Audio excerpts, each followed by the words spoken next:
A brand new Wall Street Journal op ed titled Lost in Beijing, the story of the World Health Organization, subtitled China Broke the WHO. The U.S. has to fix it or leave it and start its own group. Lanhee is also a friend of mine. Good morning, Lanhee. Welcome to the program. Good morning, Hugh. Thank you. Let's get to the bottom line. You do not believe the WHO can be repaired, do you? No, I don't. I think it's been completely compromised. I think what's happened over the years is that China has exerted a significant amount of influence. And I think, Hugh, we're seeing it in terms of how they have responded to the current coronavirus crisis. They have essentially accepted Beijing's lies. They have accepted everything that China has said about the coronavirus to be true instead of investigating it and giving us the real story. They've put politics, Hugh, over public health. Now, Lanhee, earlier in the program, Danielle Paquette, who is the Washington Post's West Africa bureau chief, told me that the WHO is doing vital work in Senegal and other places. So there's a difference between the bureaucratic puppets who are run out of Beijing at the top, Tedros and others, and the on-the-ground doctors. How do we make that, can we distinguish between those two levels of the organization effectively, or do we have to start over? Well, I think here's the challenge. First of all, the WHO is kind of a bureaucratic mess. So you've got a bunch of regional directors who are trying to do good work in various parts of the world.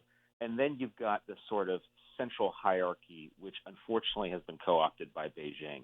I really do think if we're going to get in there and reform it, we've really got to blow the thing up and start over. We've got to think about how the organization is led, how best to get the aid to where it needs to go. There's no question the WHO has served some valuable functions over the years. They are doing some good work.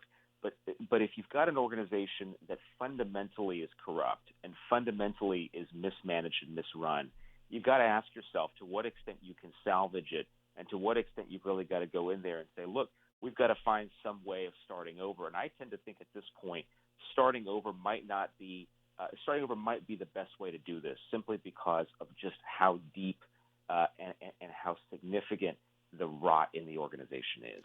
People understand corruption when they talk about FIFA, for example. Are you suggesting, is there evidence that Tedros and others have received direct payments from the PRC? No, there's no evidence of that. What we do know is that Tedros was backed strongly by the PRC when he ran for the director generalship of the WHO. We also know that there are people around him in very senior positions who have taken the position of the PRC on a number of different issues. A perfect example of this is the way in which the WHO has internalized the PRC's view of Taiwan. And I think there are a series of different interactions over the years, including one very recently with the guy who runs the WHO's coronavirus task force that demonstrates this.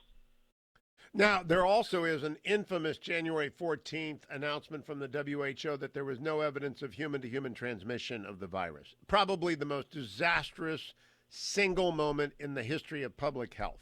And the WHO has not yet come to grips with why they put that out there. Is that not the starting point? The first question, why did you put that out there?